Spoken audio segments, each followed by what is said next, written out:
Namaku Tommy. Aku adalah pendatang baru di kota ini. Tepatnya Cipanas, Kabupaten Cianjur, Jawa Barat. Ya, aku bilang aku pendatang karena aku berasal dari Jakarta. Dan di sini aku sedang bekerja. Aku memang bekerja pada pembangunan villa-villa cantik yang berukuran besar dan mewah. Pemilik villa tersebut kebanyakan orang asing, orang Eropa, Amerika, dan Cina, walau ada juga 1-2 orang Indonesia. Luas lahan villa tersebut cukup mencengangkan, bukan hanya dilengkapi kolam renang saja, melainkan ada halaman berbentuk taman yang indah. Ada juga yang meminta dibuatkan lapangan tenis. Bahkan, yang paling kaya mungkin mempunyai lapangan golf. Bagiku yang hanya seorang kuli, ya betul aku memang kuli bangunan yang merangkap sebagai penjaga gudang. Merasa mereka ini sudah kelebihan uang gitu. Mereka membangun villa yang serba mewah dengan kebanyakan model Eropa, dengan biaya yang mungkin miliaran rupiah. Hanya ditempati 1 atau 2 malam saja setiap minggu atau bulannya. Aku mengontrak rumah di kampung terdekat dengan lokasi kerjaku. Sebab kalau terus-menerus tinggal di gudang, bisa-bisa aku ikut karatan. Maksudku otakku tanpa penyegaran. Dari grup PT tempat aku bekerja, hanya merekrut orang-orang kepercayaan saja, yakni sekitar 5 orang.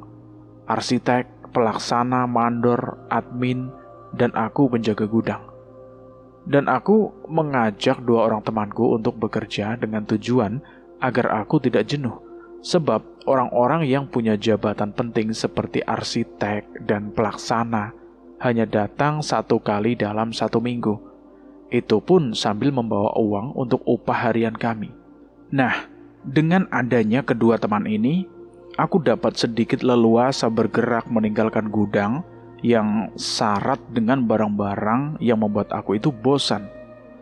Sesekali aku pergi untuk mencari hiburan atau tidur nyenyak di kontrakan. Dan memang lumayan banyak manfaatnya. Selain badanku nggak terlalu kucel kayak kertas koran yang lecek, juga bisa menambah banyak kenalan dan tetangga. Bahkan orang-orang sekitar kontrakan aku itu sering melihat aku dengan bangga. Orang-orang tua menyapaku dengan panggilan Raden atau Aden, juga Gan atau Juragan. Terus terang, aku menolak panggilan seperti itu. Sebab aku hanyalah seorang kuli bangunan dan tidak pantas atau terlalu muluk lah dengan sebutan seperti itu. Aku ingin mereka memanggilku dengan sebutan Ujang aja, yang berarti dalam bahasa Sunda itu anak. Dan buat pemudanya mereka memang bervariasi dalam menyebut namaku. Ada yang memanggilku Mas, dan ada juga yang menyebutku Om. Kenapa mereka terlalu berlebihan melihat penampilan seseorang? Apa karena aku berasal dari Jakarta dan berpakaian lebih bagus dari anak muda di sini yang memang lebih suka memakai sarung?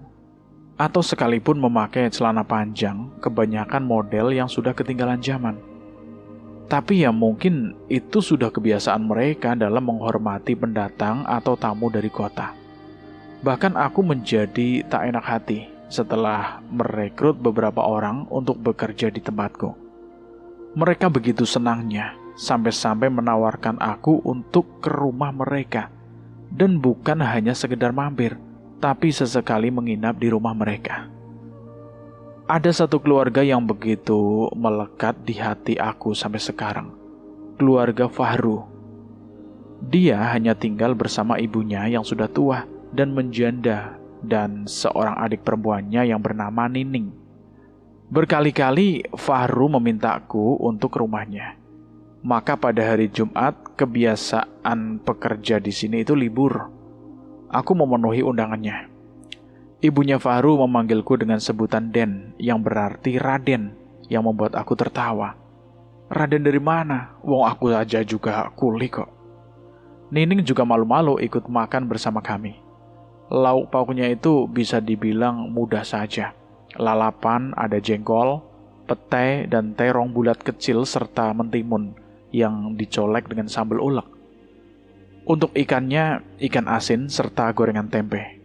Dan uniknya, meskipun di meja sudah ada sambal dan ikan asin, tapi masih tetap saja mereka menyediakan cabai rawit dan garam di piring kecil. Alasannya biar gampang memilih. Kalau nggak suka sambal ya keletus saja si cabai rawit itu yang dicocol dengan garam. Menu yang sangat sederhana itu ternyata mampu menggugah selera makanku, sehingga membuat ingin nambah lagi, tapi agak malu. Sebenarnya yang mau aku ceritakan di sini bukan soal pekerjaanku atau aku yang mulai banyak dikenal orang. Aku ingin bercerita tentang pendakian ke puncak Gunung Pangrango yang bersebelahan dengan Gunung Gede. Tapi nanti dulu, aku mau menceritakan tentang seseorang. Namanya Diana, tapi sudah kadung dipanggil dengan nama Nana. Usianya sekitar 16 tahunan. Cantik. Ya, tentu saja cantiklah. Bertubuh langsing, tinggi semampai, bermata indah dengan bentuk hidung yang mancung, ditambah lagi bibirnya yang tipis, berambut panjang hingga menyentuh punggungnya. Aku pertama kali mengenalnya pada saat pulang ke kontrakan. Aku melihat seorang gadis cantik, namun terlihat agak kampungan. Dia mengenakan rok berwarna biru, ya rok milik anak SMP. Dalam hati aku pun bertanya-tanya, apa mungkin murid SMP sebesar ini? Atau ia memang lagi suka aja dengan rok itu? Ia bersenandung tak jelas sambil menepuk-nepuk bokong seorang balita di dalam gendongannya. Ketika aku pas lewat di hadapannya, ia pun tersenyum. Aku masih ingat sampai sekarang, senyuman yang belum pernah aku lihat sebelumnya, dan sanggup menarik perhatianku. Bibir itu nampak terlihat basah, padahal aku yakin kalau dia tidak mengenal lipstik dan kosmetik. Entah kenapa mulutku rasanya gatal ingin menyapanya. Itu anaknya udah tidur, kataku sepintas. Aku melihat ekspresi wajahnya yang berubah agak suram. Ini adik aku, Om. Kok panggilnya Om sih? Aku kan belum tua, Neng. Iya, Om masih muda, tapi lebih tua dari aku kan. Terusan aku harus panggil apa dong? Kita kenalan dulu. Namaku Bakti. Nama kamu siapa? Namaku Nana. Aku panggil Mas aja ya. Nah gitu dong, itu lebih baik. Kemudian dia menceritakan dirinya, kalau ternyata dia memang masih duduk di kelas 8. Semula aku tidak percaya dengan pengakuannya, tapi ternyata dia bilang usianya baru menginjak angka 14. Sejak perkenalan itu, aku seringkali membayangkan kecantikan wajah Nana, serta pertumbuhan badannya yang tidak seimbang dengan usianya. Karena aku sering bertemu dan ngobrol dengan Nana, akhirnya banyak pemuda yang menganggapku tengah merayu si Nana. Mereka mengolok-olok aku dengan mengatakan tengah menjerat gadis bau kencur. Namun sebagian lainnya menganggap itu hal yang wajar, sebab di kampung itu memang banyak perawan menikah muda. Mereka tidak mau sampai menginjak umur 20-an, sebab pastinya akan dicibir orang dengan sebutan perawan tua atau gadis yang tidak laku. Aku bukan sombong, ternyata banyak para orang tua yang mengharapkan aku jadi menantu mereka. Itu pun setelah mereka tahu bahwa aku anak seorang yang penting di proyek itu.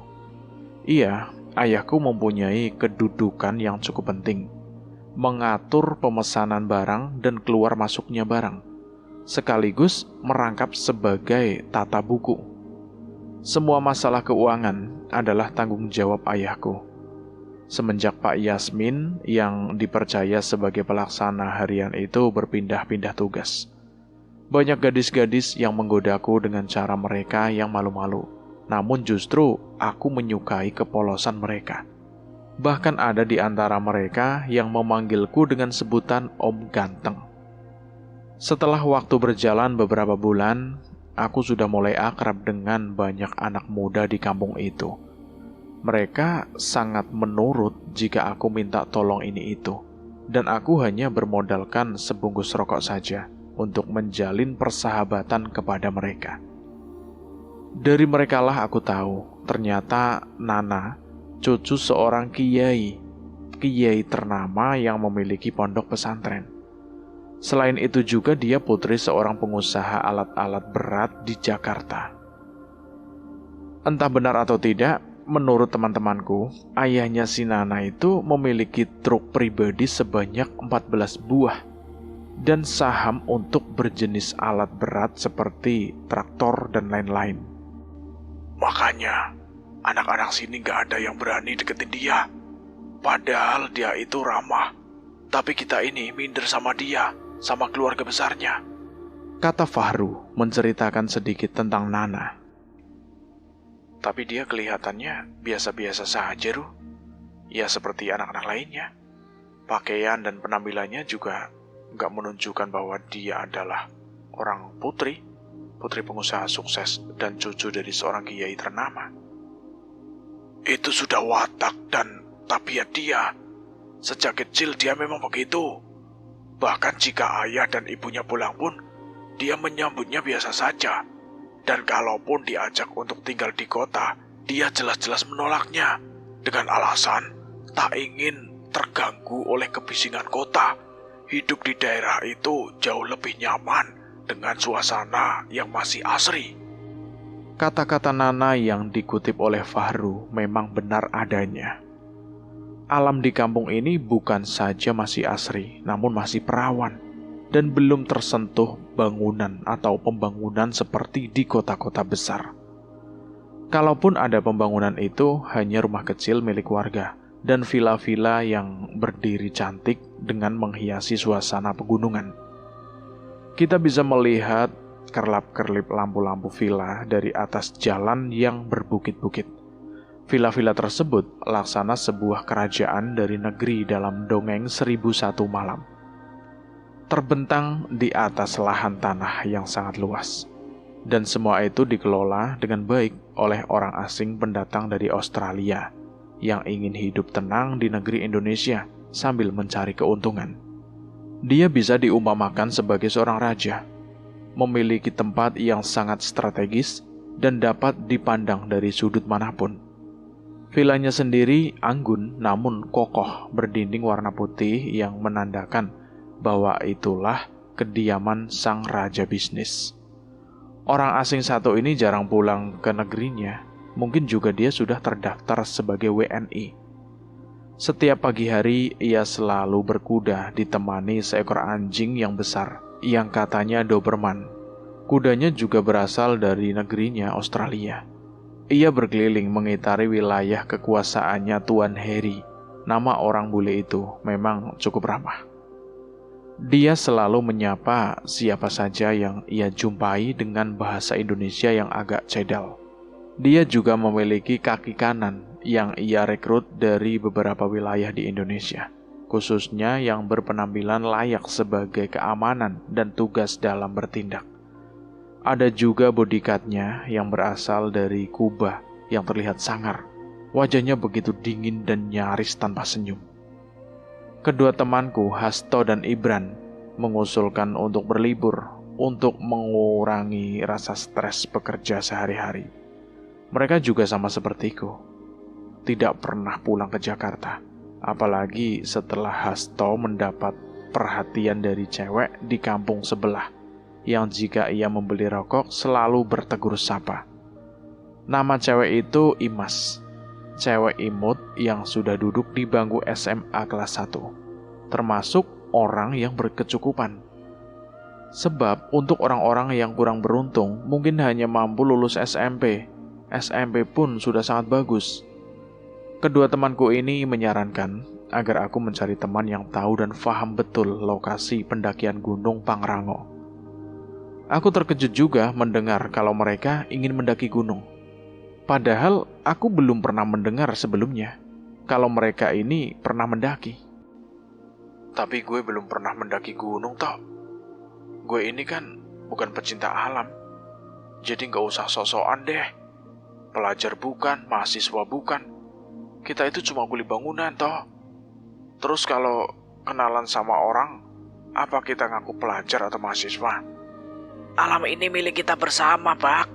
Bukan milik orang atau kelompok pecinta alam saja. Kita pun berhak dan wajib mencintai dan melestarikan alam. Dan gue kira gak ada ruginya negara menerima kedatangan kita di puncak. Lagian, kita juga bisa menambah pemasukan buat Pemda setempat dengan membayar tiket masuk ke area itu. Wih, ternyata lu pinter juga toh. Pantesan si Imas mau deket sama lu. Padahal lu cuma kuli yang badannya bau semen. Ibran menimpali Hasto. Imas itu cewek yang punya pemikiran luas. Artinya, dia gak melihat seseorang dari sudut yang negatifnya. Dia tahu kalau gue itu cuma kuli. Tapi dia enjoy aja saat kita berdua ngobrol dan selalu nyambung. Tunggu dulu toh. Apa lo pernah mendaki? Ya pernah sih. Tapi ke Gunung Batu di Bogor. Gunung Batu? Gue juga pernah, kalau cuma ke sana. Itu bukan mendaki namanya. Cuma sok-sokan aja, camping. Ya gitulah. Ide mendaki dari Hasto cukup menarik juga sih. Seumur hidup, aku belum pernah mendaki gunung yang katanya harus mendaki, merambah hutan pada malam hari, dan sampai di puncak pada hari paginya, sehingga dapat menikmati sunrise yang indah. Ya, aku juga belum pernah melihat bunga-bunga edelweiss yang masih menempel di pohonnya. Tapi aku butuh teman untuk memandu agar perjalanan kami lancar tanpa halangan. Aku menceritakan keinginan teman-temanku pada Fahru. Kelihatannya Fahru sudah terbiasa dengan suasana dan keadaan di gunung sana. Kalau buat saya, yang orang kampus ini, mendaki Gunung Gede Pangrango ya sudah ngalamin. Cuma kita gak menganggap mendaki. Kita cuma iseng aja ngelihat banyak pendaki yang datang dari luar kota, khususnya Jakarta. Dan kalau soal angker apa enggak sih, menurut saya sama saja. Setiap gunung punya cerita mitosnya yang berbeda-beda, hanya versinya saja. Oh iya, Mas Bakti, pernah main ke Taman Cibodas belum? Belum pernah, Ruh. Kalau nggak salah, pas hari pramuka Jambore Nasional rame banget. Jawabku semangat. Aku mengenang saat aku masih suka main bersama teman yang punya hobi naik truk setiap jalan-jalan jauh ke luar kota. Nah, di sana itu, di tempat parkir ada 2 buah batu besar. Pemda setempat menginstruksikan agar membuang atau memindahkan kedua batu tersebut karena mengganggu pembuatan jalan. Namun berkali-kali diangkat dengan alat berat, sedikit pun batu itu tidak tergoyah. Dan kepala proyek meminta agar batu itu dihancurkan saja. Kemudian dengan menggunakan alat berat, batu itu pun berusaha dihancurkan. Tapi hasilnya tetap sama. Batu itu tidak bisa diledakkan atau dipecahkan. Bahkan tergores pun tidak. Akhirnya si kepala proyek itu berembuk dengan kepala dusun di sekitar wilayah itu. Kepala dusun mengatakan, kalau tepat tadi malam ia bermimpi. Dalam mimpinya itu, kepala dusun didatangi satu sosok tinggi besar berbulu hitam lebat. Makhluk itu mengancam, jika batu itu berhasil diledakkan, maka seluruh warga akan menanggung akibatnya katanya. Terutama anak-anak kecil dan balita yang akan terserang penyakit aneh dan sangat mematikan. Maka penghancuran atau pemindahan batu pun dihentikan. Bahkan kedua batu itu menjadi prasasti sebagai pintu masuk kawasan Pangrango. Fahru mengakhiri ceritanya. Memang sih, yang namanya mitos itu sungguh suatu hal yang tidak bisa kita ukur dengan pikiran atau nalar. Kita bisa bilang gak percaya, tetapi apakah kita berani membuktikan dengan melanggar pantangan tersebut? Ternyata banyak orang yang sombong, gak percaya sama hal gaib. Tapi apa mereka berani melakukan ini dan itu? Dia malah nyengir, ketakutan. Jadi menurut aku sih lebih baik percaya saja, agar kita selalu aman. Dulu juga ada peristiwa di luar nalar manusia, waktu pembuatan jalan tol Jagorawi. Kamu tahu gak? Persis dengan cerita kamu itu soal batu di Cibodas. Di sana juga ada sebuah batu besar yang terdapat tepat di tengah jalur yang akan dibangun jalan tol pertama itu. Jalan tol kan seharusnya lurus, hingga membuat pembuatan itu lebih cepat dan pengemudinya biar enak lah, gak kagok. Tapi batu itu menghalangi dan harus dihancurkan. Kenyataannya, meski dengan alat berat jenis apapun, tetap saja tidak tergoyahkan. Dan tidak ada pilihan lain kecuali dengan membuat jalan menjadi sedikit berbelok. Kembali aku menanyakan tentang apa saja bekal yang harus kami bawa dan siapa-siapa yang mau ikut mendaki. Kalau kita sih bukan pendaki beneran, Mas. Jadi ya cuma bawa tas punggung biasa saja. Gak perlu ribet-ribet bawa keril yang gede atau tenda segala macam yang cuma akan jadi beban. Kompor kecil kita punya, dan tentu panci kecil buat bikin mie lah. Mungkin kalau perlu ya, paling tikar lipat juga ada. Pokoknya kita cuma mikirin biaya buat bawa makanan aja deh. Beli segala apa yang bakal kita butuhkan nanti di perjalanan. Fahru menjelaskan padaku. Apa kamu punya teman yang mau gabung, Ru? Itu nanti saya tanya ke teman yang sudah biasa ke sana. Memangnya, kapan rencana Mas Bakti mau mendaki? Biasanya ramainya kapan? Pas banget. Sebentar lagi tanggal 17 Agustus. Biasanya di situ ramai banget. Banyak anak-anak pendaki yang mengadakan upacara bendera di puncak. Itu akan jadi kenangan yang paling berkesan. Oh gitu ya, Ru. Oke deh, kita naik malam Agustus saja ya. Iya deh, nanti saya nanyain temannya. Siapa tahu banyak yang akan ikut. Akhirnya aku dan Fahru sepakat untuk naik malam Agustus nanti. Berarti masih ada waktu 3 hari lagi. Kemudian aku mengatakan pada Hasto dan Ibran. Mereka sangat senang mendengar kabar ini. Pada hari yang ditentukan, aku dan kedua temanku sudah siap untuk perjalanan nanti malam. Kami berkumpul di rumah kontrakanku. Dan betapa aku terkejut demi melihat 2 orang cewek yang sudah tidak asing lagi di mataku. Dia adalah Nining dan Nana, juga 2 orang teman Fahru yang sudah aku kenal, yaitu Ujang dan Karim. Fahru menjadi komando perjalanan kami karena dia lebih banyak mengetahui seluk-beluk jalur pendakian serta tata tertib di dalam hutan sana. Menurut Fahru, Gunung Gede Pangrango memiliki ketinggian 3019 mdpl di atas permukaan laut dan memakan waktu kurang lebih sekitar 1 malam perjalanan.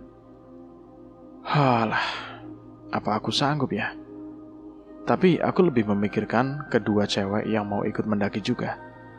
Aku melihat Nana mengenakan baju wirpek warna tanah dan kopi hitam.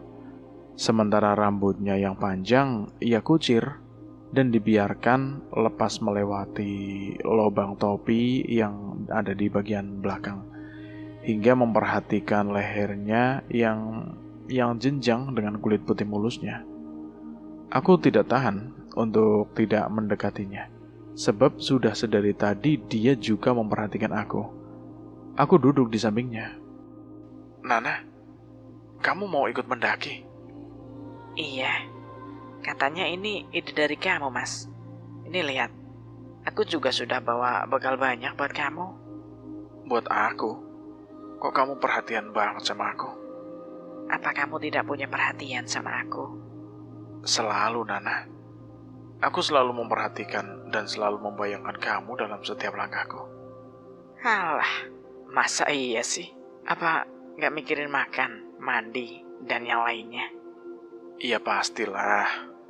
Tapi kamu menjadi pikiran yang berbeda. Kamu begitu istimewa, Nana. Apanya yang istimewa? Apa kamu gak menyadari kalau kamu istimewa? Enggak, aku biasa-biasa aja.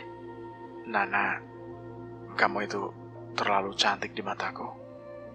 Dan kamu bisa menyembunyikan umur kamu yang masih bau kencur dengan penampilan kamu yang seperti gadis dewasa. Dan satu lagi. Apa itu? Kamu punya kelebihan. Ternyata keluarga kamu adalah orang yang sangat terpandang di kampung ini. kakek kamu seorang kiai besar yang punya pondok pesantren. Dan ternyata kamu adalah seorang anak dari konglomerat yang sukses di Jakarta. Tapi kamu istimewa. Kamu tidak membanggakan itu semua. Kamu sangat sederhana, Nana. Itulah yang membuat aku sangat mengagumi pribadi kamu. Mardiana, nama lengkap gadis itu, menarik nafas panjang. Ia menatap dalam ke bola mataku. Mas Bakti, yang sukses itu kan orang tua aku dan kakek aku. Sedangkan aku ini belum bisa apa-apa. Jadi untuk apa aku membangga-banggakan diri dengan semua kesuksesan orang tua aku? Aku ya tetap aku. Dan sebagai gadis desa hanya bisa pasrah pada usia saja. Sebab di sini tidak ada satupun cewek yang punya prestasi atau punya posisi tinggi. Semua pejabat daerah ini juga bukan asli penduduk pribumi. Kita kebanyakan menikah dalam usia dini. Dan Mas ingat kan saat pertama kita bertemu? Iya, aku ingat. Mas mengatakan kalau anaknya sudah tidur kan? Nah, seperti itulah potret cewek di desa ini, Mas. Mas juga menyangka kan kalau bayi dalam gendonganku adalah anak aku. Padahal dia adik aku dan sengaja ditinggalkan oleh kedua orang tuaku demi bisnis mereka. Terkadang aku berpikir, untuk apa cewek belajar hingga sampai kuliah kalau toh akhirnya menyerahkan seluruh hidupnya pada suaminya? Nana menggoyang-goyangkan kepalanya, mempermainkan buntut ekor kuda rambutnya. Aku tiba-tiba teringat seseorang bintang film cewek. Oh iya, Paramita Rosadi saat muda. Benar, Nana mirip banget sama dia. Lalu adik kamu sekarang sama siapa? Terus, apa kamu gak diomelin sama kakek dan nenek kamu? Nana masih menggoyang-goyangkan kepalanya. Dan entah kenapa tiba-tiba aku merasa gemes dan kedua tanganku menghentikan gerakan kepalanya. Sehingga wajah kami tepat saling berhadapan. Aku mendengar hembusan nafasnya yang halus. Nana tidak menolak. Dia malah membiarkan wajahnya dalam genggaman tanganku. Matanya terpejam seperti menanti sesuatu. Dan sesuatu itu tidak berani aku melakukannya. Nah, kamu ngantuk? Enggak kok. Kamu kenapa? Nana seakan menjawab dengan gugup. Kalau Nining udah ada cowoknya belum? Belum. Apa kamu naksir? Lumayan juga. Dia sudah lebih ringan menyebut aku dengan panggilan kamu. Masa aku naksir Nining? Aku kan sudah punya. Oh, jadi kamu sudah punya cewek begitu. Terus kenapa kamu nanya Nining? Maksud aku sudah punya kamu. Dan aku nanya Nining supaya bisa dekat dengan teman aku yang pakai jaket hitam itu, yang bergambar burung hantu itu loh. Kayaknya Nining masih kosong deh. Emang teman kamu masih jomblo juga kayak kamu? Siapa bilang aku jomblo? Aku udah punya bidadari cantik tahu. Mana? Ini? Aku lalu menjuil hidungnya. Nana tersenyum dan aku tidak tahan untuk menyentuh bibirnya. Temanku memang jomblo. Nana, kamu ngapain nunjuk-nunjuk aku? Tanya Nining yang curiga. Aku melepas jariku dari bibirnya. Kamu sini deh. Kata Nana dan Nining pun mendekat. Kamu mau gak sama cowok yang pakai jaket hitam itu? Dia naksir sama kamu. Tanya Nana dan Nining tidak menyahut. Namun Nana tahu perasaan temannya itu. Kamu nanti jalan sama dia ya? Nining pun terdiam namun sempat mengangguk kecil. Tepat saat Isya kami sudah berada di pos 1.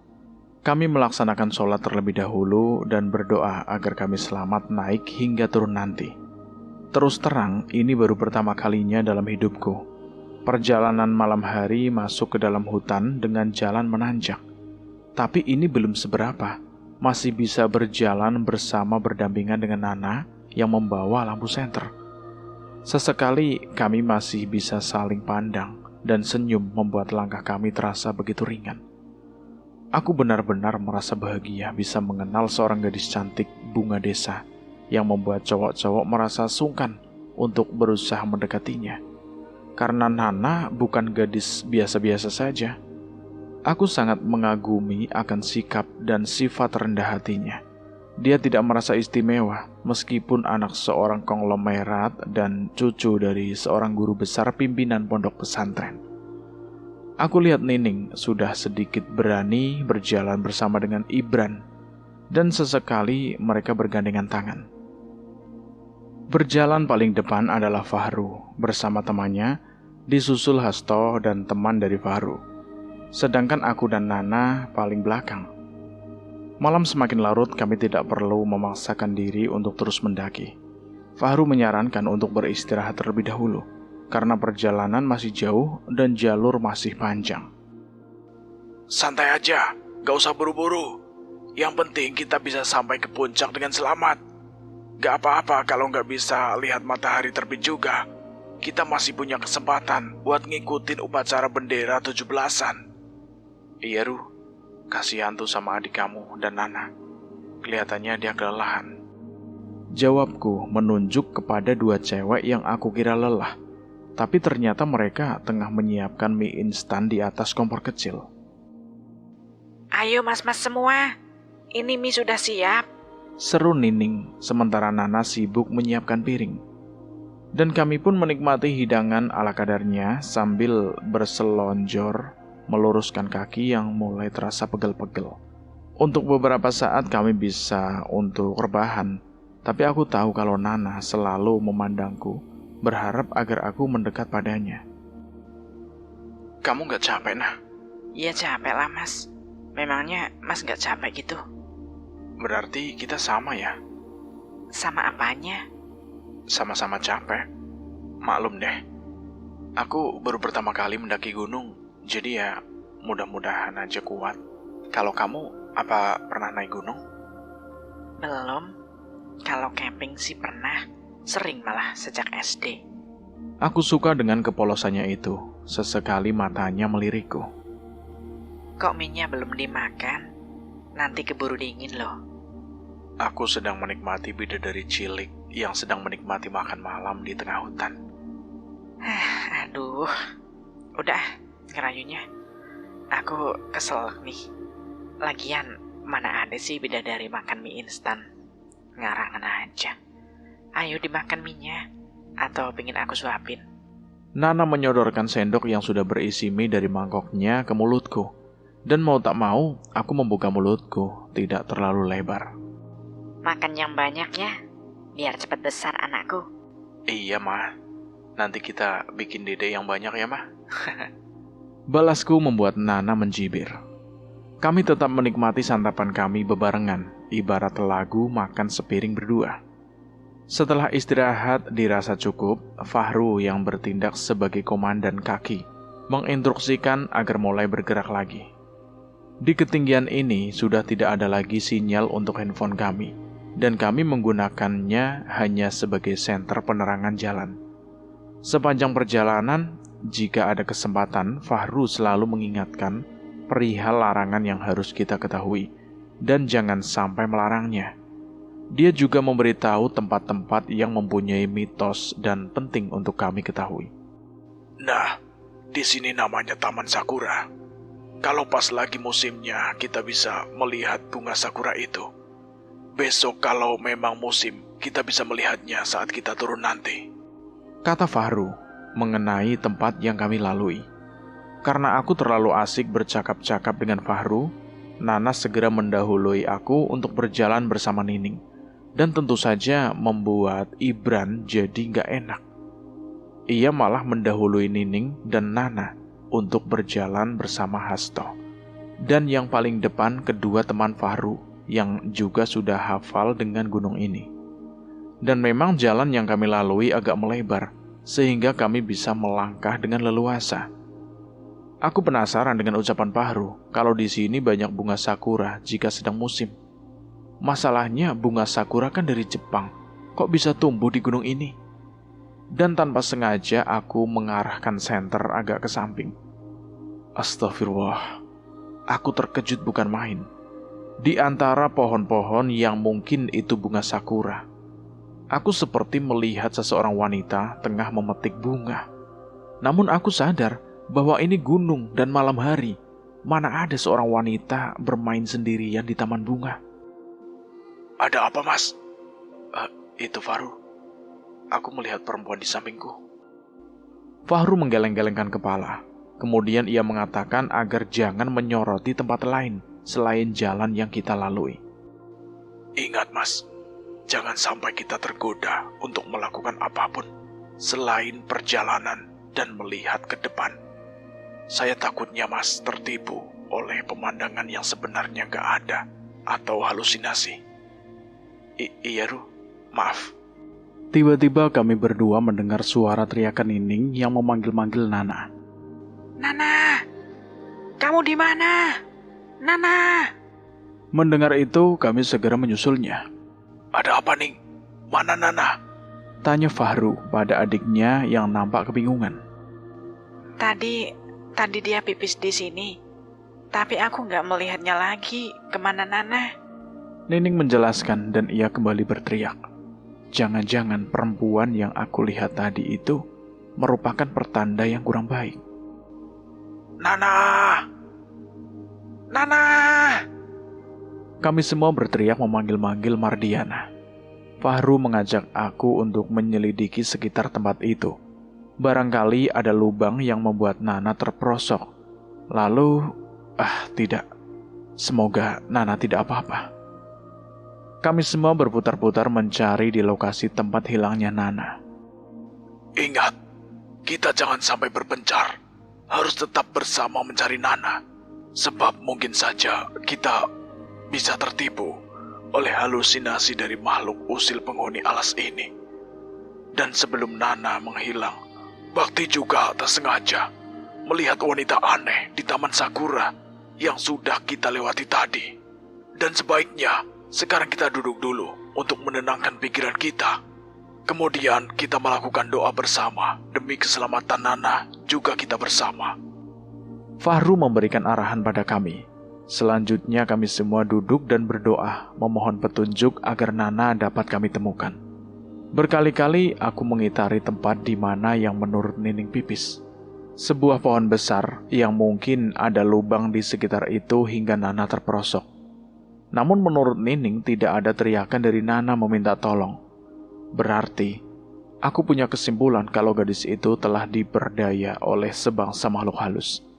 Ya bisa saja terjadi jika Nana melihat atau mendengar sesuatu yang membuat hatinya tertarik untuk mengikuti ajakan sang penghuni alas ini.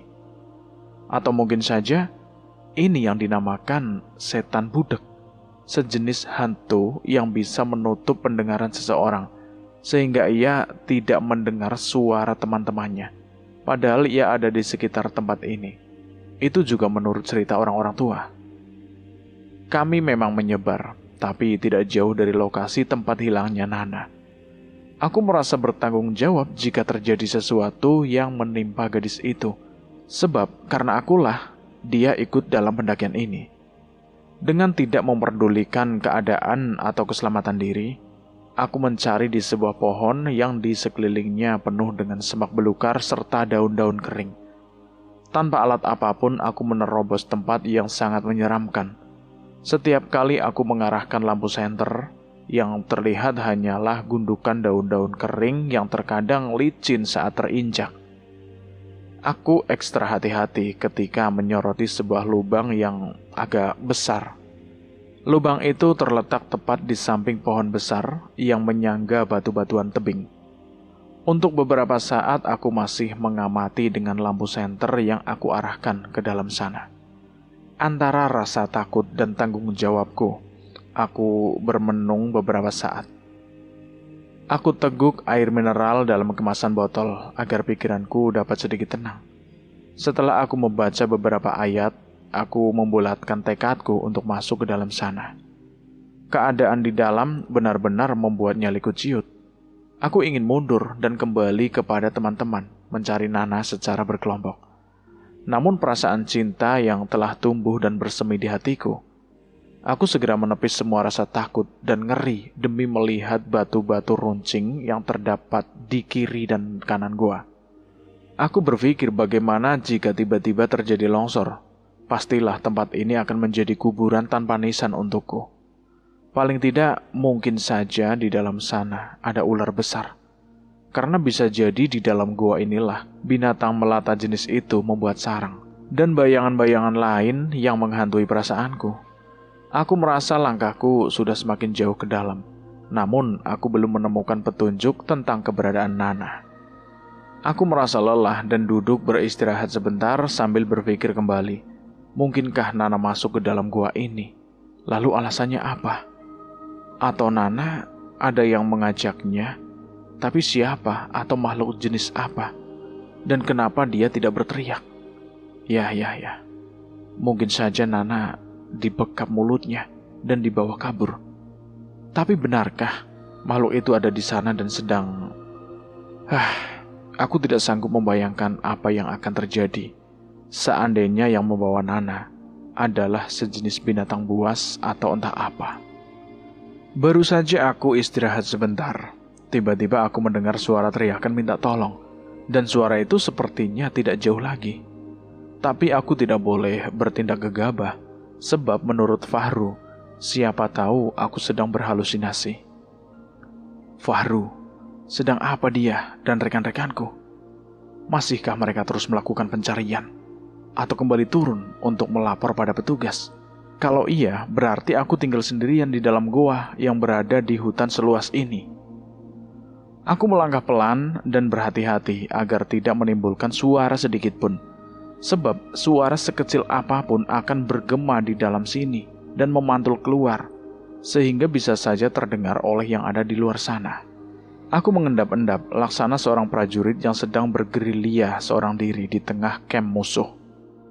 Hai, prajurit, tolong buka pintunya. Aku kepingin pipis. Apa aku gak salah dengar? Suara seorang gadis yang berteriak menyebut seorang dengan kata prajurit. Aneh, apa aku ini sedang berhalu ya? Aku mencubit lenganku, terasa sakit. Lalu mencubit pipiku juga terasa sakit. Berarti ini nyata. Berisik, kamu perempuan bayaran. Kamu pasti trik sandi dari kerajaan Majapahit, iya kan? Suara pria terdengar menyahuti dengan nada berat. Dan ketika aku berada di dekat mulut goa, senter aku mati. Kemudian mengendap kembali mencari sumber suara tadi. Prajurit, sudah berkali-kali aku katakan, kalau aku ini pendaki gunung bersama rombonganku, kenapa kamu tidak menangkap semua temanku? Susah banget nih orang. Aku mau pipis tahu. Atau biar aku pipis di sini aja. Teriakan itu semakin jelas dan dekat sekali. Dan dalam keremangan cahaya bulan yang sempat menerobos dedaunan, aku melihat sebuah bangunan kecil yang terbuat dari bambu. Bangunan yang menyerupai pos jaga, dan ada seseorang pria bertubuh kekar memakai pakaian aneh. Aku berpikir apakah dia manusia atau hantu penghuni alas ini. Pria itu bertelanjang dada memakai celana komprang sebatas lutut, dan setelah aku memperhatikan, ia menggunakan sandal seperti dari karet ban atau entah apa. Sebuah tombak panjang selalu berada di tangannya. Dasar wanita, semua sama saja. Kalau mau sesuatu memaksakan diri, ayo cepat keluar, jangan pipis di tempat ini, nanti bau pesing. Ujar pria itu dengan geram, lalu membuka pintu. Dan tak lama kemudian seorang gadis keluar dari bangunan bambu itu. Ternyata gadis itu tak lain adalah orang yang tengah aku cari-cari dan aku perjuangkan. Nana. Hampir saja aku berteriak memanggil namanya. Iya, dia memang Nana Mardiana, cewek yang belakangan ini begitu dekat denganku. Nana berjalan di depan dan pria tadi mengawalnya dari dalam. Kesempatan yang sesaat itu aku perjuangkan sebisa mungkin. Aku mengambil sebungkus rokokku, lalu menyobek bagian kertas dalamnya. Dengan cepat aku menulis pesan bahwa aku akan menyelamatkan dia. Setelah itu, pesan itu aku lempar ke dalam bangunan bambu tersebut. Aku kembali masuk ke dalam goa untuk berpikir langkah apa yang harus aku lakukan.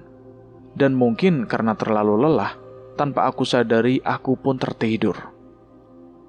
Entah beberapa lama aku tertidur, dan ketika aku membuka mataku, aku menemukan diriku berada di tempat berbeda dengan yang semalam. Aku melihat sebuah dataran luas penuh dengan bunga-bunga yang aku sendiri belum tahu nama bunga itu. Ini jelas pagi hari, karena aku dapat melihat matahari walau bersinar redup. Aku duduk tafakur, merenungi apa sebenarnya yang telah terjadi pada Nana. Ia ditawan oleh pria berpakaian aneh dan menyebut Prabu Siliwangi. Bukankah Prabu Siliwangi itu Raja Pajajaran? Lantas apa hubungannya dengan kejadian ini? Dia juga bilang kalau Nana adalah pendekar wanita atau trik sandi yang dikirim oleh kerajaan Majapahit. Kalau seingatku, trik sandi itu adalah seorang pembawa berita dari satu kerajaan kepada kerajaan lain. Tapi bisa juga sebagai mata-mata. Ya, tapi apa masalahnya? Kerajaan Pajajaran sudah musnah ratusan tahun silam.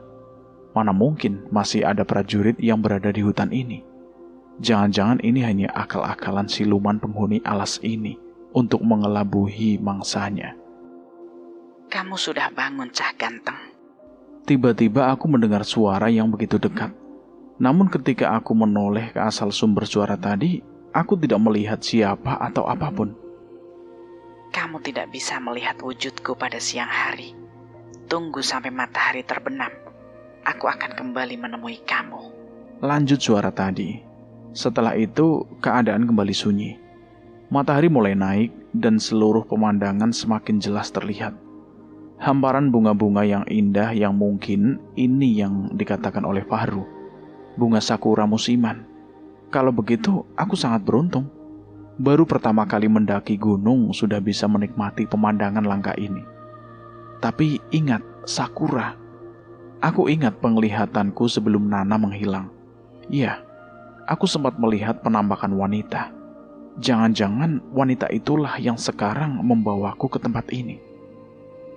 Cacing-cacing penghuni perutku sudah pada berbunyi, bernyanyi, melagukan tentang rasa lapar. Mereka tidak peduli dengan beban pikiranku saat ini. Otakku yang terasa panas, jantungku yang berdebar-debar, dan hati yang selalu cemas. Mereka hanya menuntut agar aku mengisi perut. Aku membuka tas gendongku dan hanya ada 2 buah roti serta 2 bungkus mie instan yang belum sempat aku berikan kepada Nining dan Nana. Setelah menyantap sebuah roti, aku hanya terdiam tanpa tahu apa yang harus aku lakukan. Aku mencari jalan untuk keluar dari padang bunga ini. Namun, aku tidak melihat apapun. Yang ada hanyalah hamparan bunga yang teramat luas. Jika aku berjalan tanpa arah, mungkin hanya akan menguras energiku saja.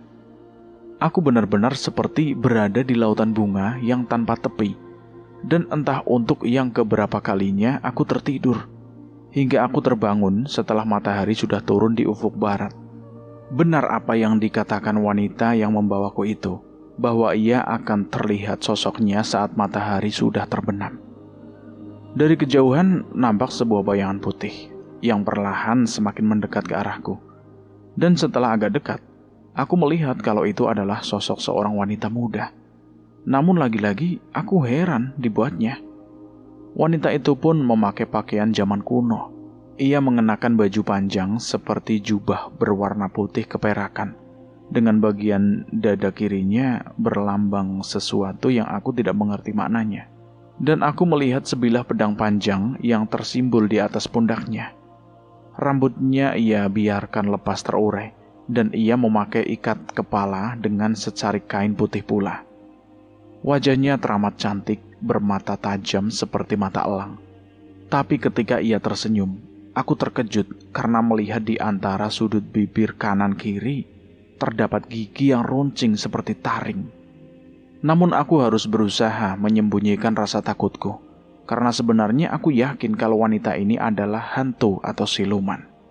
Bagaimana tidurmu, cah tampan? Apakah nyenyak? Ia bertanya sambil duduk di hadapanku. Dari kejauhan nampak sebuah bayangan putih yang perlahan semakin mendekat ke arahku. Dan setelah agak dekat, aku melihat kalau itu adalah sosok seorang wanita muda. Namun lagi-lagi aku heran dibuatnya. Wanita itu pun memakai pakaian zaman kuno. Ia mengenakan baju panjang seperti jubah berwarna putih keperakan. Dengan bagian dada kirinya berlambang sesuatu yang aku tidak mengerti maknanya. Dan aku melihat sebilah pedang panjang yang tersembul di atas pundaknya. Rambutnya ia biarkan lepas terurai. Dan ia memakai ikat kepala dengan secari kain putih pula.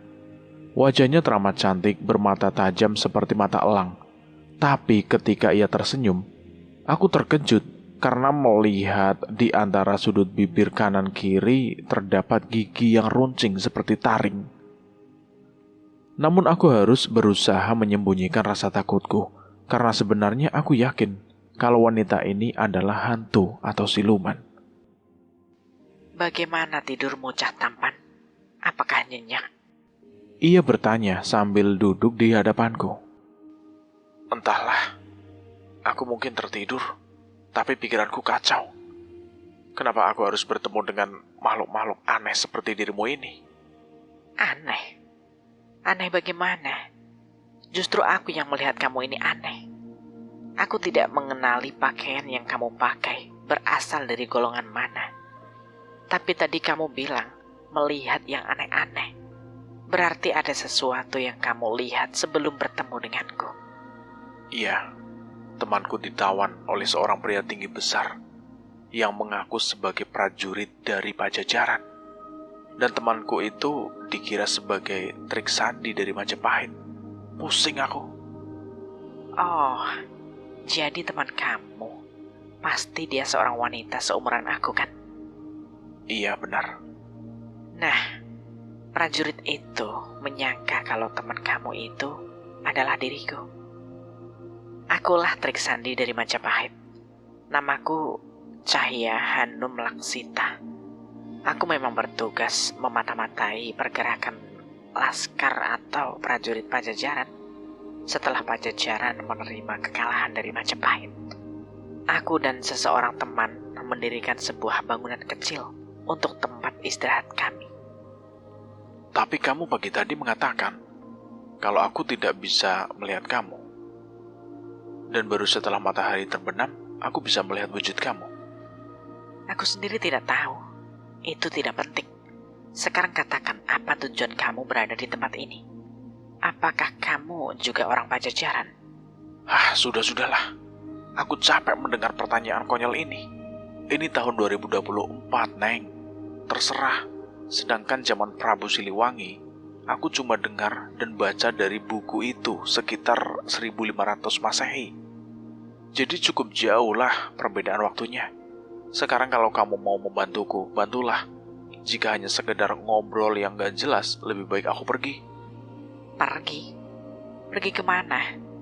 Tak ada satupun jalan yang dapat kamu lihat untuk pergi dari sini.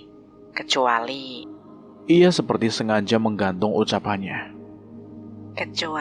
kamu mau membuai aku agar aku bisa mempunyai keturunan dan beranak pinak untuk dapat menetap di tempat yang indah ini. Apa maksudmu? Kenapa? Kamu menolakku? Ia bertanya, mata elangnya menatap tajam ke bola mataku. Bagiku, itu suatu hal yang tabu. Kita tidak bisa melakukan hubungan sebelum menikah. Menikah? Kalau begitu, cepatlah kita menikah. Salah lagi. Maksudku, menikah sesama bangsa manusia, bukan menikah dengan dari golongan seperti kalian. Wujud kalian manusia, tapi yang ada dalam pikiran kalian hanya kerajaan dan sesuatu yang sudah berlalu sangat lama. Jika kamu manusia, berarti kita beda beradaban. Seharusnya kamu sudah tidak ada lagi di dunia ini. Sudah, aku jadi pusing mendengar kata-katamu. Peradaban masa lalu atau apa itu, yang penting kamu harus mau membuai aku. Dan jika kamu menolak, maka selamanya kamu akan berada di tempat ini. Perempuan cantik namun menakutkan itu tertawa. Ia menarik pedang panjang yang berada di punggungnya. Pedang itu berkilauan karena pantulan dari sinar matahari. Dan dalam beberapa saat gadis itu sudah tenggelam dalam permainan pedangnya. Gerakannya begitu cepat melesat ke sana kemari. Rupanya benar kalau dia adalah wanita kesatria dari Majapahit. Sungguh suatu pertunjukan ilmu pedang yang sangat luar biasa, yang mungkin hanya dapat aku saksikan di layar bioskop atau layar kaca. Cerita tentang pendekar wanita, tapi ini nyata. Aku melihat jelas dengan kedua mataku. Aku membayangkan bagaimana jika aku menolak keinginannya dan dia murka. Mungkin tubuhku akan jadi daging, dicincang-cincang, dipermainkan oleh pedangnya. Namun bila aku menuruti kehendaknya, bisakah ia dipercaya akan membantu untuk membebaskan Nana yang kini dalam kekuasaan prajurit Pajajaran? Bagaimana jika ia ingkar janji? Dan aku harus mengambil keputusan. Bagaimana dengan ilmu pedangku? Tiba-tiba gadis itu sudah kembali berada di hadapanku. Aku tidak tahu, sebab selama ini aku hanya melihatnya di film. Apa itu film? Di zaman kami sekarang ini, sudah ada teknologi yang membuat sebuah gambar menjadi hidup. Lengkap dengan gerakan, suaranya juga ditambah sound system, yaitu alat untuk pengeras suara. Oh, jadi benar kalau kita ini terpisah oleh waktu yang begitu lama. Iya, kalau boleh tahu, berapa usia kamu sekarang? Gadis itu sepertinya tengah berpikir. Dia mengembangkan jari-jari tangannya sebagai alat hitung. Mungkin sekitar 17 tahun. Bukankah aku masih muda dan cantik? Kamu memang masih muda dan cantik, namun usia kamu, kalau menurut catatan sejarah, mungkin sudah lebih dari 100 tahun. Mana mungkin manusia bisa mencapai umur seperti itu? Kalaupun ada, mungkin hanya para resi yang gemar bertapa dan melupakan kehidupan duniawi ini. Kamu ini ada-ada aja. Gadis itu tertawa menganggap lucu pendapatku. Sekarang sudah waktunya kamu mengambil keputusan. Mau menerima tawaranku, atau aku biarkan kamu tetap berada di sini. Dan teman wanitamu mungkin akan jadi korban pemuas nafsu para prajurit itu. Aku kembali terkejut mendengar ancamannya. Sepertinya ia tidak main-main. Lalu bagaimana dengan nasib Nana? Aku terima tawaranmu, tapi sebaiknya kamu menolong temanku terlebih dahulu. Aku khawatir prajurit itu memperlakukannya dengan tidak baik. Ini wilayah kekuasaanku, dan akulah yang menentukan, bukan kamu. Jadi katakan iya atau tidak, sebelum kesabaranku habis. Mata gadis itu seakan melotot keluar, dan ia memperlihatkan gigi-gigi taringnya yang runcing.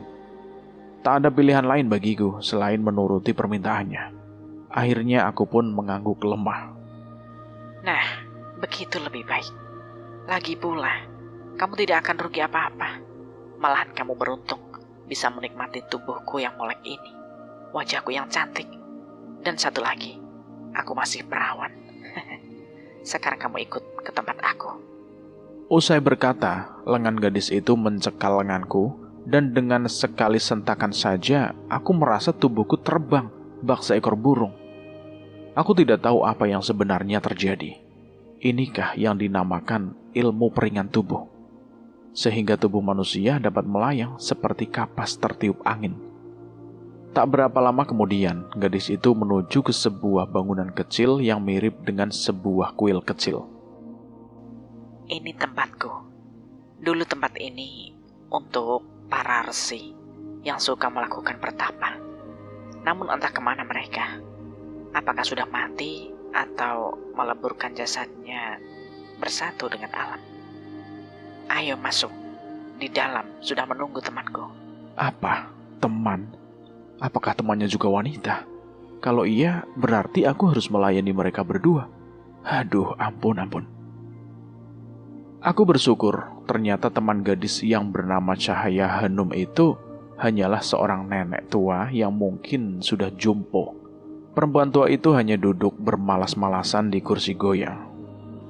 Ibunda, ini adalah pemuda yang aku ceritakan kemarin. Dan dia bersedia untuk membantu kita memiliki keturunan. Sehingga nantinya akan banyak anak-anak yang akan bertambah besar, dewasa, dan mengembangbiakan keturunan. Kita akan mendirikan kerajaan kecil, hidup dengan ketentraman dan damai. Maka aku mohon izin kepada ibunda, agar aku dapat melakukan hubungan badan dengan pria ini dengan baik. Aku tidak menghalangi niatmu, anakku. Tapi aku menyarankan setelah melakukan hubungan, kamu harus mengembalikan pemuda ini ke dunianya. Karena aku yakin pemuda ini memiliki keluarga. Ibunda memang benar. Pemuda ini punya keluarga. Bahkan dia tengah kehilangan kekasihnya yang ditawan oleh prajurit Pajajaran. Mereka mungkin mengira gadis itu adalah diriku. Kasihan sekali. Kalau aku bisa, aku akan membantunya. Tidak usah, Bu. Biar aku saja yang mengurus prajurit itu. Sekarang aku mau membawa pemuda ini ke kamarku. Iya, perlakukan dia dengan baik. Barangkali saja dia bisa memberikan rasa kasih sayang, sehingga kamu bisa mendapatkan sepasang bayi wanita dan pria yang kelak akan menjadi penerus dari generasi kita. Cahya Hanum membawaku ke sebuah kamar yang sangat indah. Kamar yang mungkin hanya milik para pembesar kerajaan. Aku seperti berada di dalam sebuah negeri dongeng pangeran dan putri raja. Kasur empuk dengan hitam putih, serta bertaburan bunga-bunga sakura, membuat terasa nyaman dan penuh keharuman bunga. Cahaya mulai membuka pakaiannya satu demi satu, sehingga semua lepas berjatuhan di atas karpet putih. Ia merebahkan tubuhnya yang molek putih mulus. Jantungku turun naik, menelan ludah berkali-kali. Namun aku belum berani bertindak. Sebagai laki-laki normal, tentu saja jantungku meletup-letup melihat pemandangan yang belum pernah aku lihat sebelumnya. Ayo cah tampan, apalagi yang kamu tunggu? Kamu lihat, aku sudah siap menyambut pembenihan pertama seumur hidupku. Nikmati tubuhku hingga kamu puas. Karena kepuasan kamu adalah kebahagiaanku. Dengan ragu-ragu aku mendekat, dan bibir Cahaya langsung menyergapku. Oh, tunggu. Bagaimana kalau tiba-tiba taring itu menghujam di leherku? Aku mengangkat wajahku untuk melihat wajah Cahaya. Tapi aneh, dia tidak memiliki taring seperti tadi yang membuat aku takut. Kenapa? Aku menyimpan taringku. Taring hanya aku pergunakan jika memang ada ancaman saja. Tapi untuk bermesraan kamu aman. Mari kita lanjutkan. Cahaya sepertinya tahu akan kecurigaanku. Kemudian aku kembali mengulang adegan pertama hingga tangan cekatan Cahaya mempreteli pakaianku. Dan pergumulan pun terjadi begitu saja. Mungkin juga Cahaya sama seperti aku, yang baru pertama kali merasakan nikmatnya surga dunia ini.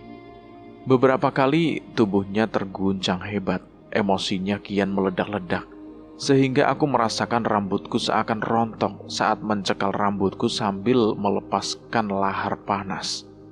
Kami bergolek lemas seakan tanpa tenaga. Aku melihat senyum di wajah Cahaya yang menandakan kepuasan yang ia rasakan. Ini malam kedua aku berada di hutan ini. Itu berarti sudah 2 malam Nana disergap oleh prajurit Pajajaran. Dan aku mencemaskan gadis itu jika sang prajurit berbuat yang kurang baik. Sebab kemungkinan itu bisa saja terjadi. Keadaan hutan yang sepi dan tanpa ada seorang pun yang bisa menolong Nana. Cahaya dengan cepat membawaku terbang menuju tempat di mana dia menculik aku. Aku bergegas merambah goa hingga sampai ke mulut goa, di mana kemarin malam aku melihat Nana dan seorang prajurit. Namun ketika aku melongok ke dalam gubuk bambu atau pos penjagaan, aku sudah tidak melihat lagi Nana berada di sana. Berarti prajurit itu telah membawa gadis itu, tapi kemana? Sepertinya gadismu itu dibawa ke atas puncak Mandalawangi. Apakah tempat itu masih jauh? Iya, jauh untuk kamu, tapi tidak bagiku. Ayo, kita harus cepat bergerak.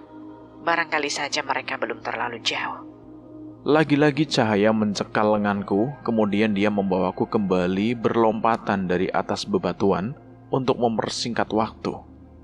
Kami sampai di sebuah padang luas yang terhampar bunga-bunga edelweiss, yang menandakan kami sudah berada di ketinggian mendekati puncak dari gunung ini. Nah, itu mereka. Seru cahaya sambil menunjuk jauh ke depan. Benar. Jauh di sana aku melihat dua sosok yang tidak begitu jelas dalam penglihatanku. Cahaya mempercepat larinya, sehingga aku merasa sesak nafasku. Berhenti! Seru cahaya setelah kami berhasil mengejar kedua orang yang ternyata memang Nana dan sang prajurit itu. Prajurit yang bertubuh kekar itu berhenti melangkah. Dia memandangi kami berdua, sementara aku melihat Nana seakan canggung untuk melihat ke arahku. Ini pasti karena adanya cahaya di sebelahku. Siapa kamu perempuan cantik dan pemuda tampan? Apakah kalian adalah teman dari gadis mata-mata ini? Kenapa orang-orang Majapahit masih saja mengawasi kami? Tanya prajurit itu, matanya tajam mengawasi pedang di punggung cahaya. Akulah mata-mata yang kalian cari, bukan dia. Namaku Cahaya Hanum Laksita. Aku pendekar wanita yang bertugas mengawasi pergerakan kalian. Sedangkan gadis itu sama dengan pemuda ini. Mereka hanyalah para pendaki gunung. Kamu salah tangkap, prajurit. Sekarang aku minta kamu bebaskan dia dan biarkan mereka kembali ke dunia mereka. Aku tidak tahu siapa yang salah di antara kita dengan mereka. Coba kamu perhatikan pakaian dan cara mereka berbicara. Entah kita yang terbuang dari masa kita, atau mereka yang masuk ke dalam peradaban kita. Aku tahu, perang antar Majapahit dan Pajajaran telah usai, dan Prabu Siliwangi pun melarikan diri ke puncak ini. Aku mengawasi kalian, bukan sebagai musuh, tapi aku khawatir kalian bertindak ceroboh dan semena-mena. Kamu telah menawan seorang gadis yang tidak mengerti masalah kita-kita ini. Aku minta lepaskan dia, dan pergilah kamu kepada rajamu. Lantang suara cahaya terdengar memberikan pengertian kepada sang prajurit. Berani sekali kau memerintahku, gadis cantik. Kamu akan menyesal jika umurmu hanya sampai di sini. Prajurit itu tertawa terbahak-bahak, dan tanpa disangka-sangka, tubuhnya berubah semakin besar dan tinggi, serta ditumbuhi bulu-bulu lebat hitam. Oh, ternyata kamu makhluk terkutuk yang telah melanggar perintah rajamu. Ayo hadapi aku. Cahaya melolos pedang di punggungnya, namun tiba-tiba aku mendengar suara riuh rendah dari arah sekelilingku. Puluhan makhluk berbulu hitam dan bertubuh besar seperti kera segera mengepung kami berdua. Tenang, Cah Tampan. Ini hanya hal kecil. Mereka memang dulu prajurit Pajajaran yang terkena kutukan sang raja. Mereka ini hanya prajurit recehan. Cahaya menyuruhku agar tetap berada di sisinya. Dan ketika makhluk-makhluk itu mulai menyerang, Cahaya tidak segan-segan mengibaskan pedangnya, laksana kipas dapat berputar membabat para pengeroyoknya. Banyak makhluk yang tumbang seketika dan hanya tersisa beberapa saja. Sekarang kamu harus mati, hai perempuan Majapahit. Teriak sang prajurit yang membawa Nana itu, mengambil sebuah batu besar yang kemudian dilemparkannya ke arah Cahaya. Dengan gesit Cahaya menarik tanganku agar mengikuti gerakannya. Pedang di tangannya digunakan untuk menangkis batu besar, dan sungguh aneh. Batu sebesar anak kerbau itu hancur bagai debu tersentuh oleh pedang Cahaya. Oh, rupanya kamu tidak punya nyali untuk bertarung sebagai seorang laki-laki.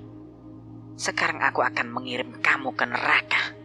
Teriak Cahaya, lalu menyerang makhluk tinggi besar itu dengan ganasnya.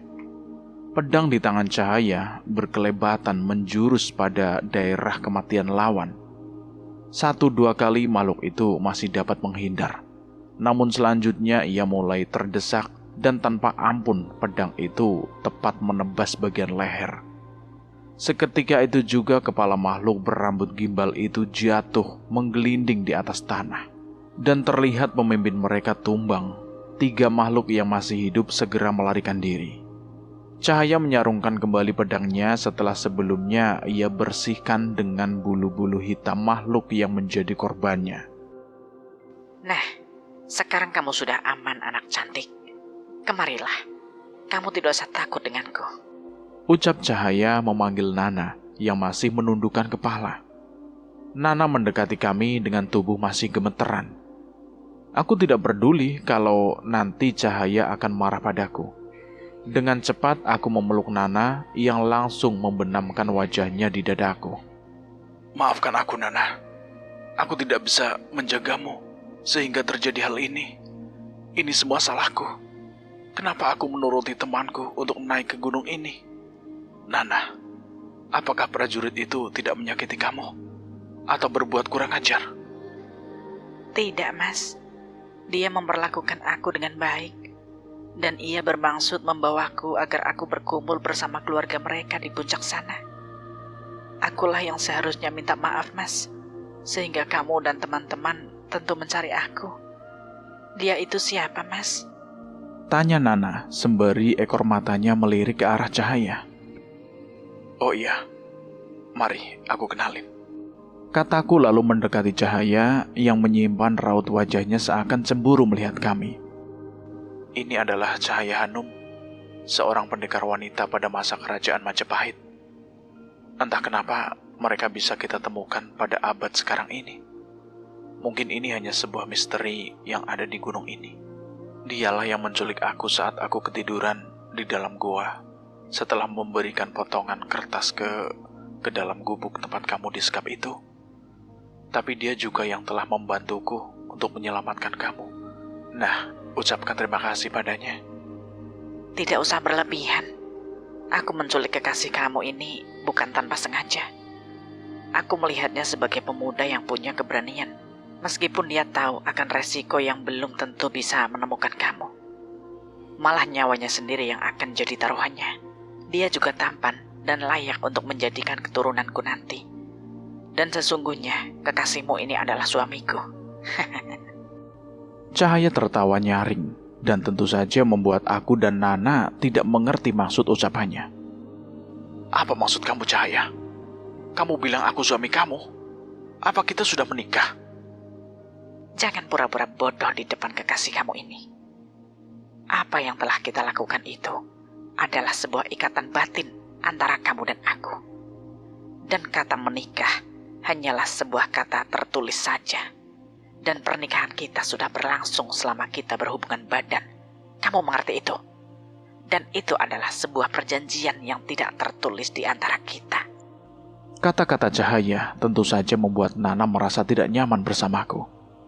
Ia menyurutkan langkah ke belakang. Jadi kamu sudah...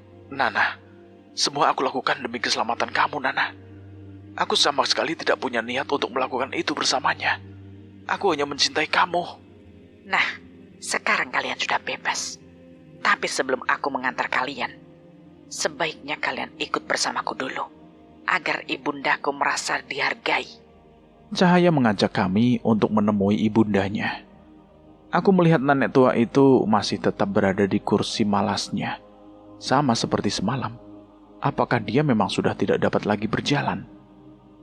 Cahaya mengenalkan Nana pada ibunya, dan aku melihat bibirnya tersenyum namun menyimpan misteri. Aku merasakan ada sesuatu yang tidak wajar dari sikap nenek tua itu. Dan sekilas aku melihat jika sorot matanya sesekali berubah berwarna merah. Bagus, bagus. Sebaiknya kamu kumpulkan anak manusia sebanyak mungkin. Bukankah kamu ingin menjadi seorang pemimpin sebuah negeri, anakku? Mereka harus dengan cepat melakukan hubungan badan agar perempuan itu cepat hamil dan melahirkan bayi-bayi kembar. Sehingga dalam waktu yang tidak akan lama, kita sudah mempunyai banyak keturunan.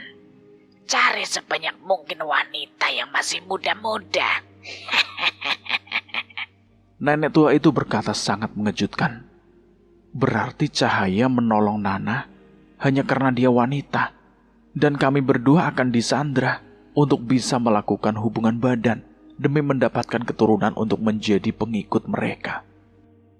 Kami sengaja ingin membentuk pasukan baru. Kami membutuhkan bayi-bayi suci agar seluruh jiwanya penuh dengan pengabdian dan kesetiaan. Tak ada pengkhianatan. Tidak, kami bukan binatang ternak yang dengan seenaknya kalian tangkap, lalu kalian masukkan dalam perangkap. Kalau kalian ingin berkembang biak, kenapa tidak kalian saja manusia purba dari zaman kalian? Andai kata kalian menolak, apa yang bisa kalian lakukan? Lari? Mau lari kemana? Tak ada jalan keluar untuk kalian. Kalian memang binatang ternak. Kata nenek tua itu yang tiba-tiba berdiri. Dia menatap kami dengan mata berwarna merah. Nana gemeteran dan dia semakin erat memeluk aku. Mas, bagaimana bila ancaman nenek itu benar? Aku mencoba menenangkan hati gadis ini. Kubelai rambut panjangnya dan dia mulai terisak dalam pelukanku. Kita tidak boleh panik dan harus berpikir tenang. Semua persoalan pasti ada jalan keluarnya. Hanya saja kita belum tahu arah dan jalan itu. Kita harus tetap mengingat Allah, karena dialah yang bisa menolong kita. Aku mencoba menenangkan Nana, dan sesekali aku menghapus air bening yang mulai keluar membasahi pipinya. Nah, mulai saat ini, kalian harus tidur bersama. Lakukan hubungan badan seperti yang telah kamu lakukan terhadap Cahaya. Aku yakin kekasihmu itu juga pasti menyukainya. Kata nenek tua itu, dan kami pura-pura tidak mau mendengarnya. Hai kamu pemuda, apa kamu tuli? Jangan membuat marah, mengerti? Mungkin kalian kira aku perempuan renta yang sudah tidak berguna. Tapi untuk menyiksa kalian, aku masih sanggup. Dia terkekeh, dan dengan tiba-tiba nenek tua itu menghilang dari pandangan kami. Dalam hitungan detik saja ia sudah nampak kembali dalam wujud yang berbeda. Nenek tua itu telah menampakkan wujud aslinya. Semua tubuhnya hanyalah merupakan tulang belulang saja. Ia hanyalah jerangkong hidup dengan rambutnya yang gimbal dan sorot mata yang berlubang berwarna merah. Tentu saja kami semakin bergidik melihat makhluk itu mendekat. Menolak permintaanku, itu sama saja kalian menyakiti diri kalian sendiri. Ingat, tidak ada pilihan lain selain menuruti apa yang sudah menjadi ketentuanku. Sekarang aku baru yakin, baik Cahaya atau prajurit Pajajaran yang telah tumbang itu pun sama. Mereka adalah para arwah dari masa lalu, masa keemasan kerajaan Majapahit dan kehancuran bagi Pajajaran. Memang tidak ada pilihan lain untuk kami selain menuruti permintaan mereka. Maka kami berdua pura-pura menurut saja ketika jerangkong hidup itu menyuruh kami masuk ke sebuah kamar. Di dalam kamar kami hanya duduk di atas sebuah ranjang dengan penuh ukiran dan berkasur empuk dengan spray merah darah. Nana tertunduk lesu. Aku tahu kalau dia sudah mulai putus asa.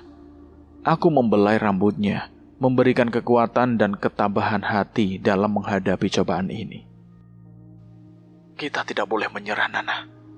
Mungkin kita hanya bisa berdoa, memohon petunjuknya, agar kita bisa diberikan jalan yang terang. Jalan kita untuk kembali pulang. Tapi mereka berdua selalu menjaga dan mengawasi kita, Mas. Tidak selalu. Mereka akan tidak nampak jika pada siang hari. Berarti waktu siang mereka tidak bisa berbuat banyak. Kita harus memanfaatkan waktu itu. Jangan sampai matahari tenggelam. Iya, tapi mana arah yang akan kita tuju? Semua yang terlihat hanyalah padang bunga-bunga Edelweiss. Bunga yang seharusnya menjadi kebanggaan saat kita mendaki gunung. Tapi sekarang, bunga itu bukan lagi menjadi impian buatku.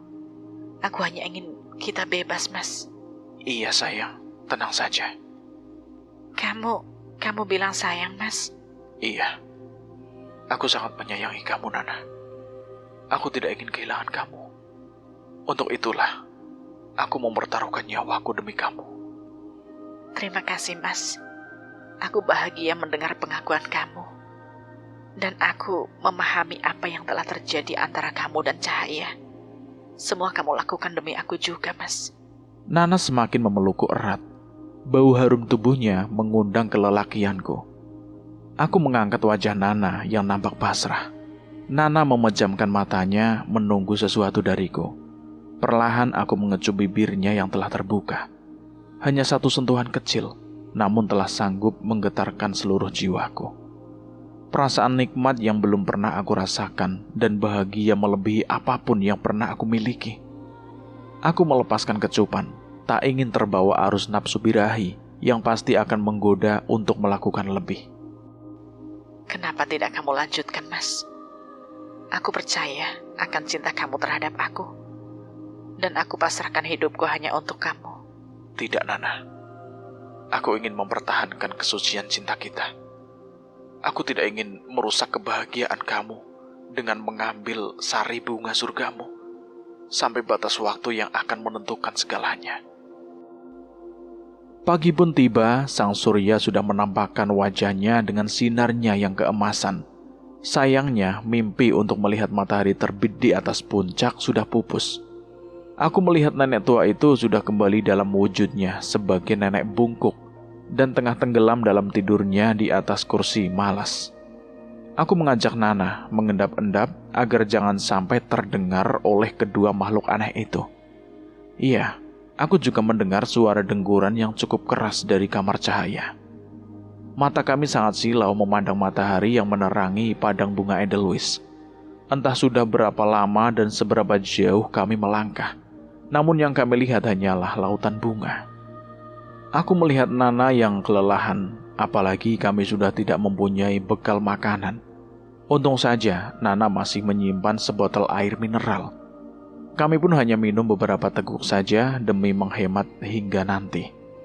Menurut orang tua, jika kita tersesat di dalam hutan atau daerah yang memang angker, kita seringkali hanya berjalan berputar-putar saja tanpa menemukan arah yang kita tuju. Berarti kita sudah terjerat sebuah akar yang bernama oyot nimang. Mereka menyarankan agar kita berhenti, duduk beristirahat sambil berdoa, meminta petunjuk pada Yang Kuasa.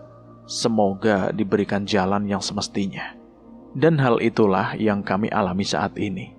Entah sudah berapa kali kami berjalan dan ternyata semua jalan hampir sama terlihat. Aku duduk tafakur, kemudian mengajak Nana untuk bersama-sama melakukan permohonan doa. Usai berdoa, aku ingat sudah 2 malam ini tidak mendengarkan suara azan. Tapi aku maklum, karena memang tidak ada masjid ataupun surau. Aku berwudu dengan tayamum, menyentuhkan kedua telapak tanganku pada titik embun yang masih tersisa di pohon-pohon Edelweiss.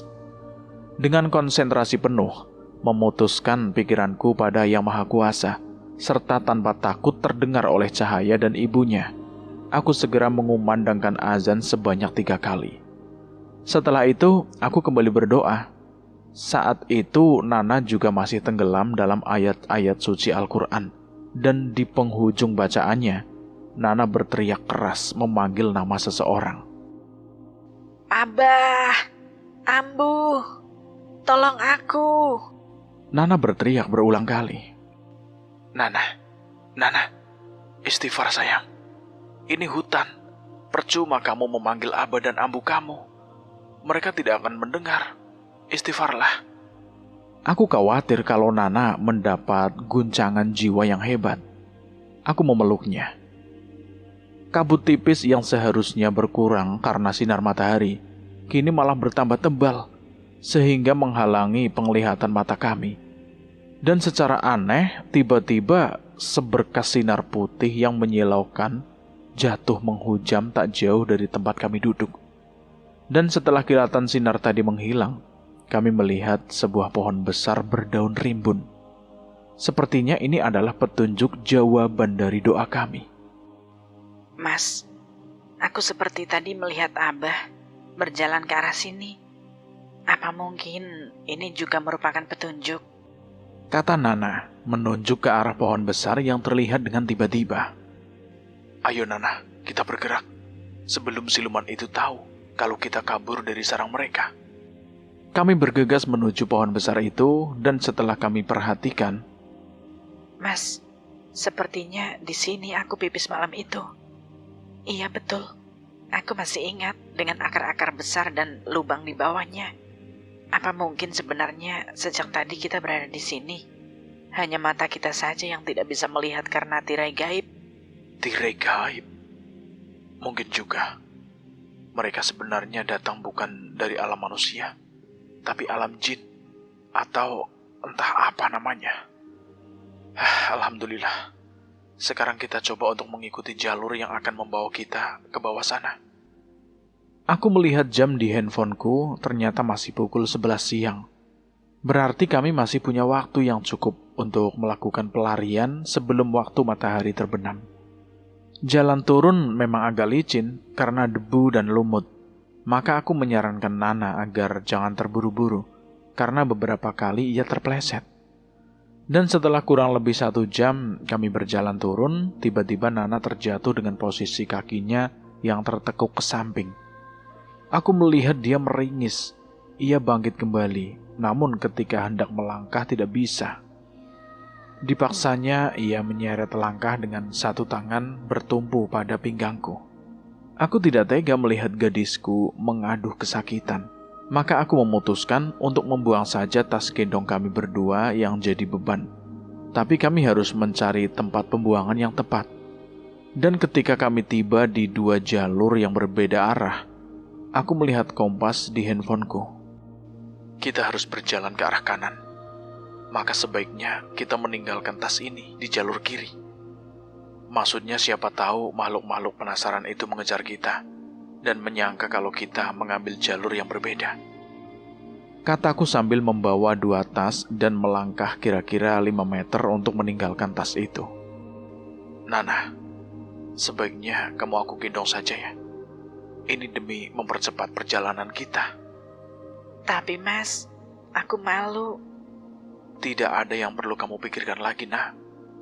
Kamu tidak perlu malu sama aku, sebab kamu sudah menjadi bagian dari hidup aku. Ayo cepat. Mau tak mau Nana menerima tawaranku, dan dengan ekstra hati-hati aku menggendong gadis ini yang sesekali meniupkan nafasnya ke leherku. Aku turun saja Mas, kamu pasti capek. Pinta Nana, tapi aku tidak memperdulikannya. Kami terus berusaha untuk turun dalam waktu yang terbatas. Berkali-kali aku beristirahat hanya untuk melihat jam di handphone. Masalahnya, kami harus bisa dengan cepat keluar dari hutan Pangrango ini, agar kedua makhluk yang tersisa dari peradaban masa lalu itu tidak lagi menemukan kami.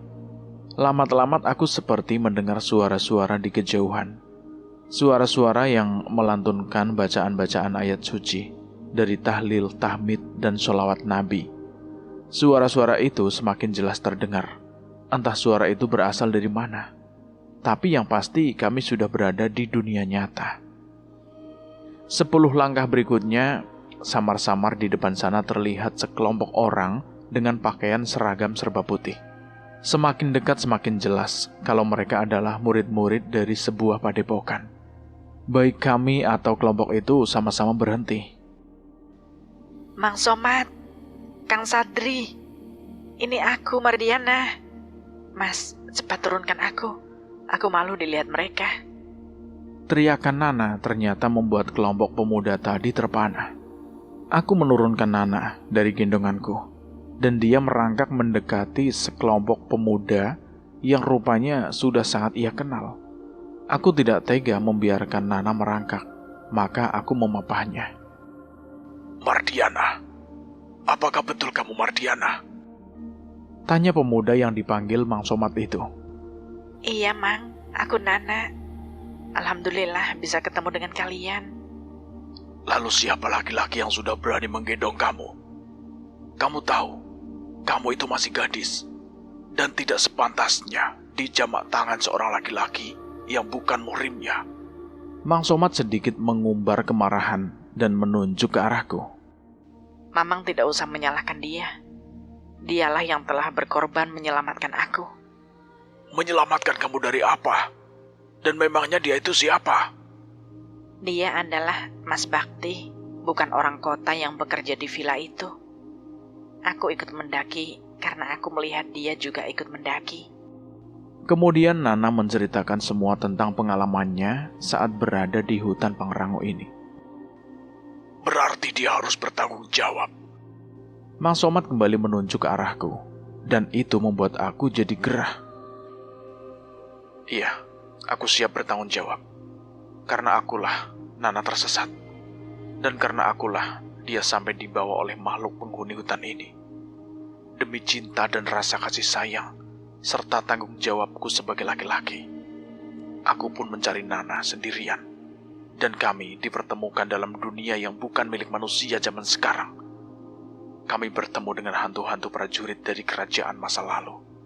Dan atas nama cinta, aku bersedia menerima segala hukuman dalam bentuk apapun. Silahkan akang-akang semua menghakimi aku. Kataku pasrah sambil mendekati mereka. Dan salah seorang dari mereka mendekati aku. Ini hanya permainan sandiwara kamu saja. Kamu sudah mengatur semua ini demi untuk mendapatkan simpati dari Mardiana. Seolah-olah kamu adalah malaikat penolong. Padahal hati dan pikiranmu itu kotor. Kata pemuda tadi sambil bertolak pinggang. Amarahku sudah tidak dapat aku bendung lagi. Aku tidak peduli apakah mereka murid padepokan yang berarti santri dari kakeknya Nana. Aku tidak peduli kalau mereka ahli bela diri. Dan aku tidak peduli kalau mereka akan mengeroyokku. Harga diriku tak boleh mereka rendahkan begitu saja. Aku mendekati pemuda tadi dan aku langsung melayangkan tinjuku yang tepat mengenai wajahnya. Pemuda padepokan itu tidak sempat menghindar, atau dia tidak menyangka kalau aku memiliki keberanian dengan memukulnya. Ternyata apa yang aku pikirkan tidak sesuai dengan apa yang aku lihat. Pemuda yang aku kira ahli dalam bela diri ternyata hanya simbol belaka. Ia terhuyung ke belakang sambil kedua tangannya memegangi wajahnya. Murid-murid padepokan yang lain segera ingin menyerbuku, termasuk Kang Somad yang paman dari Nana itu. Berhenti! Teriak Nana, dia berada di sampingku untuk membelaku. Seharusnya kalian itu malu. Sebagai murid Abah yang menjunjung tinggi kebenaran, ternyata masih bersifat seperti anak kecil. Apakah pantas jika kalian mengeroyok seseorang yang sudah berjuang mati-matian, mempertaruhkan nyawanya demi untuk menyelamatkan aku? Di mana perasaan kalian? Di mana hati nurani kalian? Aku kecewa dengan nama besar Abah sebagai pemimpin pondok pesantren yang sudah mempunyai nama besar, namun memiliki murid-murid yang berjiwa kerdil. Untuk apa kalian mencari aku? Menyelamatkan aku? Itu tidak penting. Bagiku, aku sudah punya penyelamat yang mencintai aku dengan tulus. Sekarang biarkan kami pergi. Kata-kata Nana begitu menohok, membuat para santri itu terdiam tanpa ada yang membuka mulut. Nana menggapit lenganku dan memaksakan kakinya yang sakit untuk melangkah. Aku berjongkok menunggu Nana naik berpegangan pada leherku. Gak usah, Mas. Nanti mereka semakin salah sangka. Nana menepis tanganku dan pelan-pelan dia melangkah.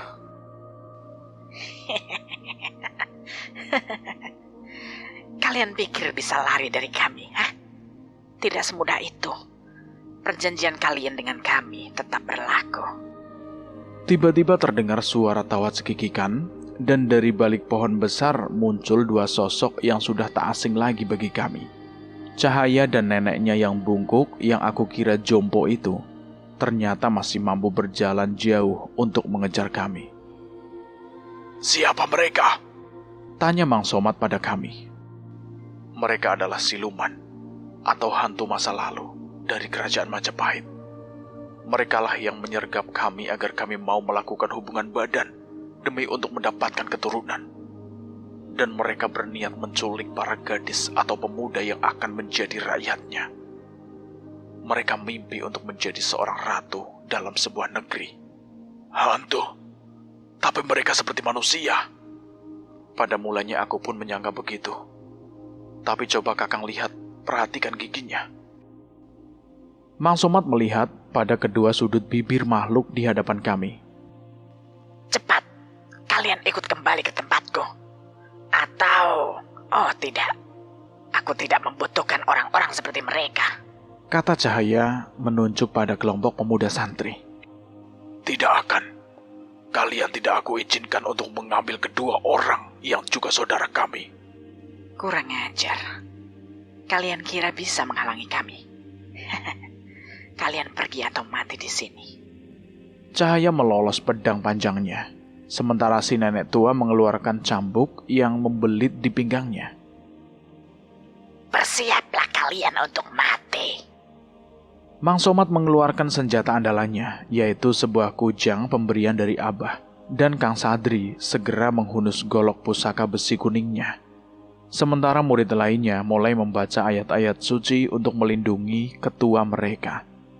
Cahaya menyerang Kang Somad dengan permainan ilmu pedangnya yang cepat dan telengas. Berkali-kali aku melihat Mang Somad nampak kewalahan melayani ilmu pedang Cahaya. Begitu juga cambuk si nenek tua yang sanggup mengeluarkan api mengepung setiap gerakan Kang Sadri. Teman-teman, makhluk yang kita hadapi ini memang bukan manusia biasa.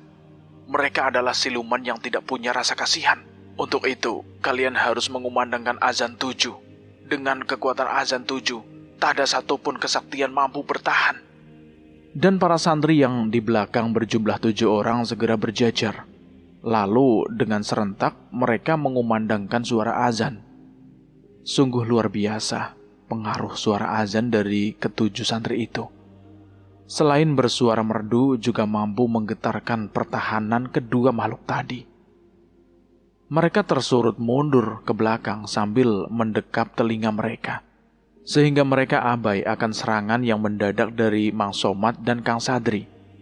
Mang Somad merapal ajian sehingga kujang di tangannya mengeluarkan cahaya kebiruan. Lalu dengan cekatan dan tiba-tiba ia melemparkan pusakanya dan tepat mengenai dada Cahaya yang tidak menduga kalau serangan Mang Somad begitu cepat dan terarah. Cahaya meraung keras sambil mendekap dadanya dan cairan berwarna hijau pun mengalir deras membasahi pakaian putihnya. Perlahan-lahan sosok Cahaya memudar dan sirna. Yang tersisa hanyalah seongkok debu kering di bekas ia berdiri. Begitupun dengan Kang Sadri.